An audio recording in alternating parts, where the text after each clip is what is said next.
జాలం వెను తిరిగి వస్తుంది కాలం రేపుగా మన పాపగా పుడుతుంది సరికొత్తగా నీవు నాకు తోడుగా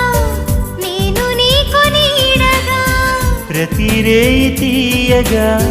పిలుస్తోంది హాయిగా ఇలా ఉండిపోతే చాలుగా నువ్వంటే నాకిష్టమని అన్నది నా ప్రతి శ్వాస